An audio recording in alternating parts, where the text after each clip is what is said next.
You know, you look at a map, right? You Yeah. see where the mountains are drawn, where the coastlines end, and you just sort of trust that the ink is dry. Right, you assume it's fixed. Exactly. You assume the paper perfectly represents the terrain, but what if the map in your head, like your deeply held memories, your grudges, your core beliefs about reality, what if that map is actually constantly redrawing itself in real time? It's a wild thought. It really is.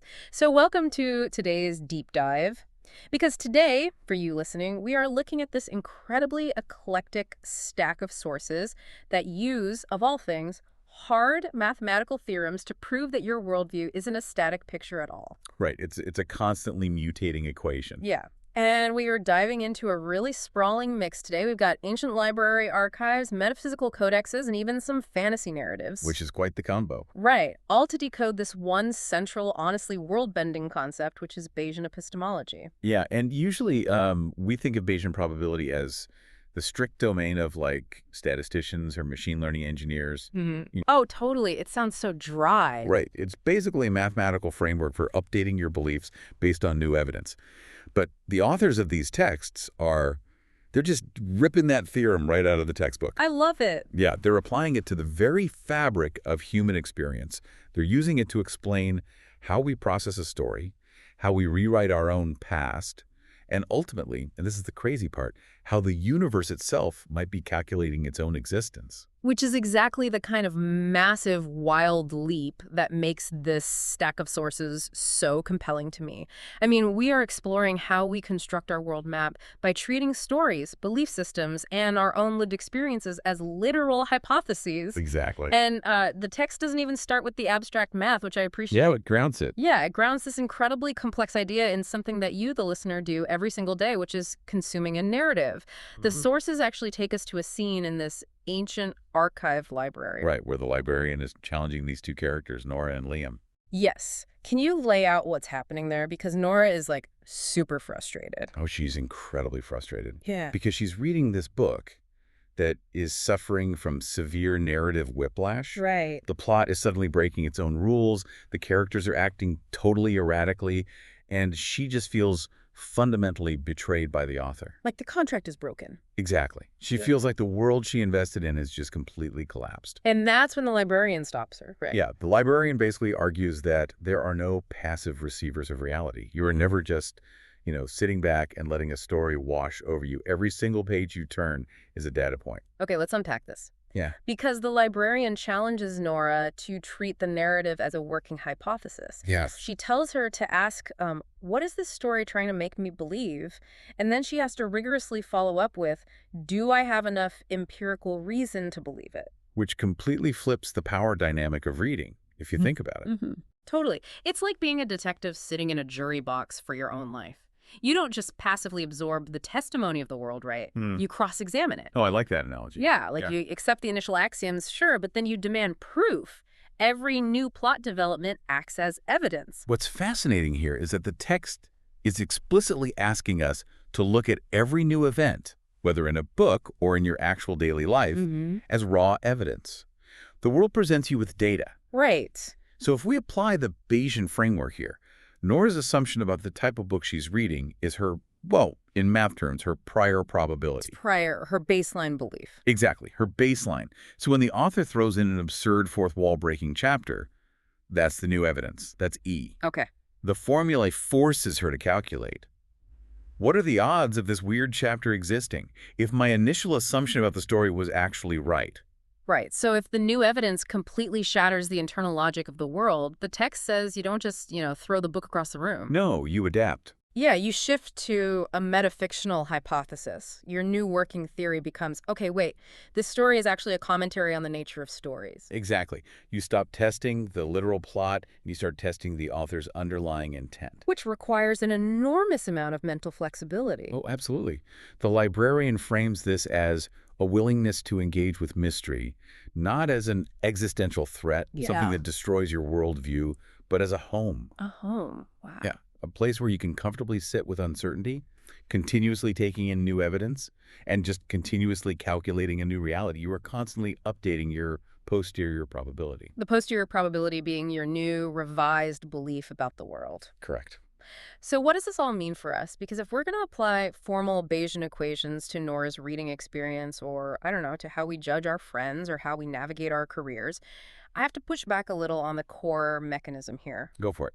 Well, we all know that Bayes' theorem relies heavily on your starting point, right? Your prior probability. It does. And the text explicitly states that priors are subjective and can bias results.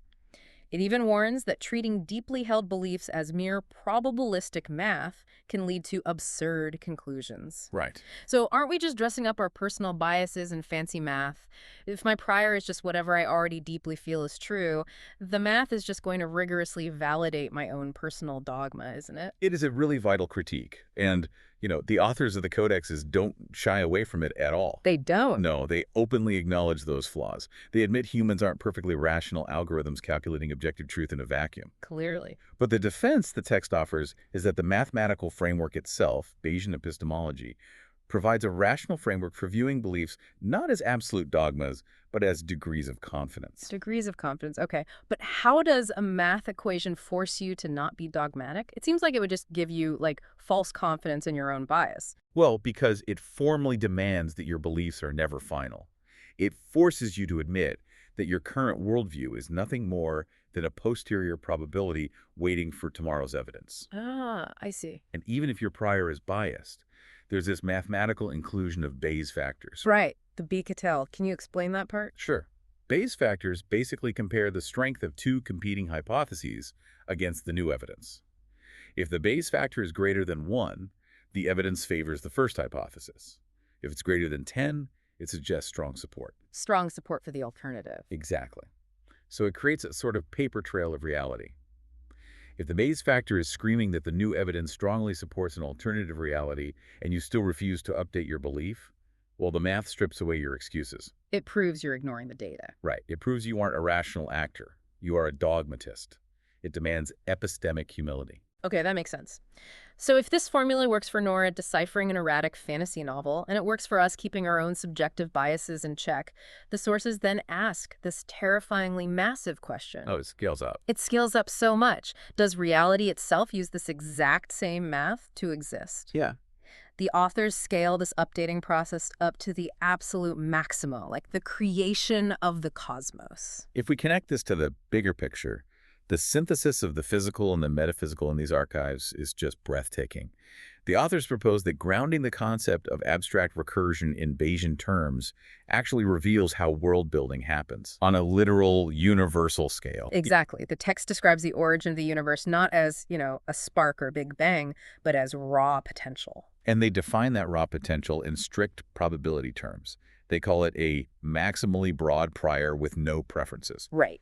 Which is wild. It's just infinite, unweighted possibility. No laws of physics, no gravity, no time, just a blank slate waiting for data. Exactly. And as the earliest interactions of matter and energy and eventually consciousness occur, the universe is essentially performing its own continuous Bayesian updates. Every collision of particles is new evidence. Yes. Every shift in temperature is data. And the claim we really need to focus on here is that if this continuous updating process converges over time, it creates stable structures and laws. Stable structure. So it's almost like it's like tuning a massive cosmic guitar. Oh, I have that. Yeah, like the universe starts out with the strings totally slack. There's no music, just infinite noise and that raw potential. But every single interaction in the universe is a slight turn of the tuning peg. A tiny Bayesian update. Exactly, taking in the new evidence of how matter behaves, and it keeps tuning, calculating, and updating until suddenly the strings hit the exact right tension, and the laws of physics snap into perfect, resonant harmony. The universe settles on a hypothesis with overwhelming posterior weight. Overwhelming posterior weight, wow. Yeah. So stability in our lives, and perhaps the cosmos, isn't this static, rigid object imposed from the outside? Right. It is the result of millions or trillions of tiny, continuous updates settling into a coherent harmony. The universe is just a deeply entrenched posterior probability. Which fundamentally changes how you look at the concept of permanence. I mean, if the universe is just a localized convergence of probabilities, then nothing is truly static. Nothing. And what's brilliant is how the text anchors this massive cosmic principle right back into human psychology, because they apply this exact same mechanism to human memory. Yes. They refer to memory as a chaotic attractor. A chaotic attractor. Can you break that down? Sure. We're familiar with chaotic attractors from dynamic systems theory, right? Yeah. They represent states that a system tends to evolve toward, but they are highly sensitive to initial conditions. Like the butterfly effect. It's exactly like the butterfly effect. But applying this to the psychology of memory is a radical reframing. The texts argue that every time you pull up a memory, you aren't just opening a dusty file cabinet and looking at a static photograph. Right. You're not just playing a video. No, you are actively rewriting the posterior probability of that past event, because you are never the exact same person you were the last time you remembered it. You have new data. Always. Let's walk through the mechanics. Imagine a potent memory from your childhood, maybe a fierce argument between your parents that terrified you. Okay. When you were 7 years old, your prior was that adults know everything. So the evidence of their screaming led to a posterior belief that the world is inherently unsafe and volatile. And that becomes a core part of your world map. Exactly. But then you grow up. You experience your own complex relationships. You understand financial stress. You experience emotional burnout. You accumulate all this new evidence about human fallibility. Right. So when you, as an adult, revisit that exact same memory of the argument, you are fundamentally changing it. You have to. You feed the old memory into your newly updated Bayesian algorithm. The new evidence forces a recalculation. So maybe you realize the argument wasn't about the world being unsafe at all. It was just two exhausted people pushed to their breaking point. Yes. You update the posterior probability of the memory itself. You literally alter the past's gravitational pull on your present psychology. You are actively reshaping your own lived reality.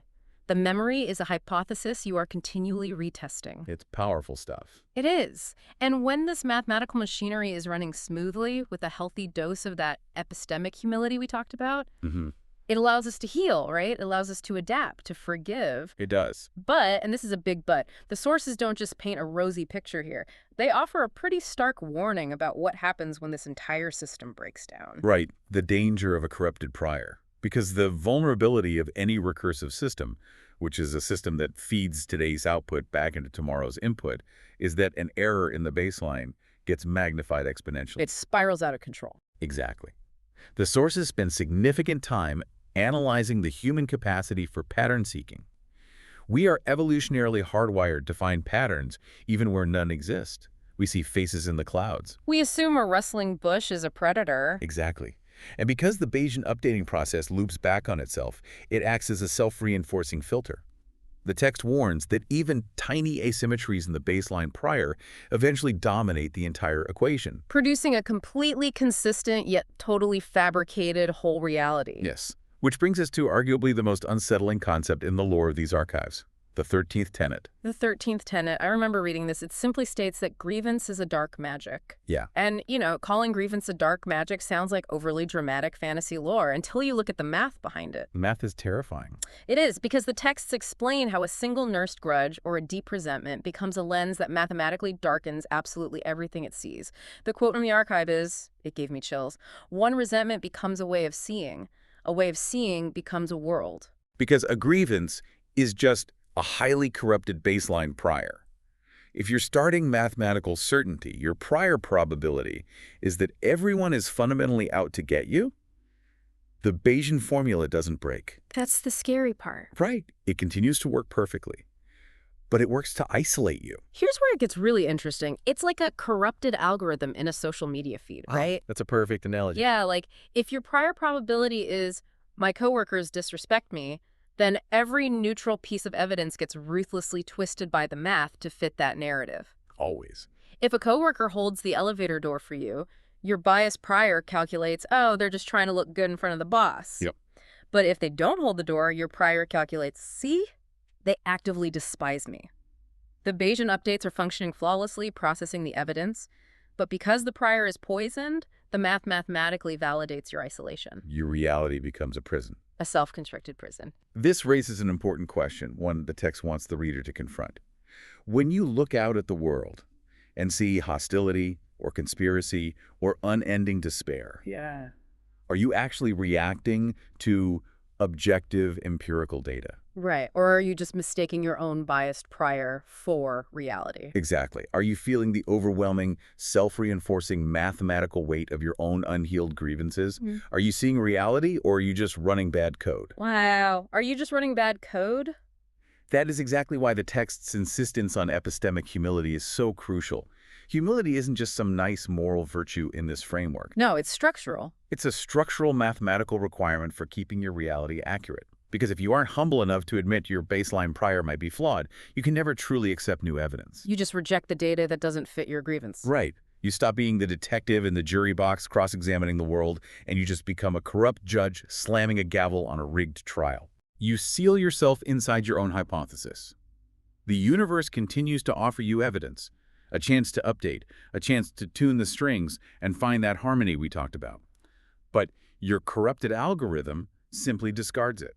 That is so bleak, but so accurate. So trying to synthesize all of this, all these wildly different sources, whether you are reading a dense fantasy novel about a magical forest, or studying an ancient archival text, or just navigating the chaotic attractors of your own childhood memories, the mechanics are identical. The math is the same. We are all constant map makers. We are taking our baseline beliefs, our priors, and we are exposing them to the relentless friction of new evidence to form an updated posterior belief. Continually calculating a new reality. Right, and when you do this with curiosity and a willingness to be proven wrong, the updating process converges into those beautiful, stable structures the texts talk about. It creates a dynamic, resilient harmony in your life. But when you let cognitive bias and grievance poison the math, It traps you in an illusion of your own making. and that's why it's so important to remember that your worldview is not a static painting. It's a living, breathing hypothesis. Yeah. You are never a passive receiver of your own life. You're not just an audience member. No. You have the power to consciously choose how you weigh the evidence of your daily experiences. Mhm. You can mathematically choose to leave the door open to the unexpected. I love that. You can mathematically choose to leave the door open. Which leaves us with a final, slightly haunting thought for you to mull over on your own. Uh-oh. Let's hear it. Well, these sources brilliantly map out how a single person can reach stable truths and navigate their life through continuous Bayesian updating, right? Right.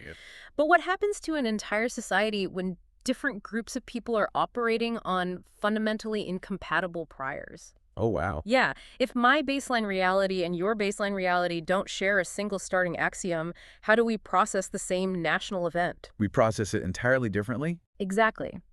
If we fundamentally disagree on the initial variables, can our collective posterior probabilities ever actually converge into a shared public reality?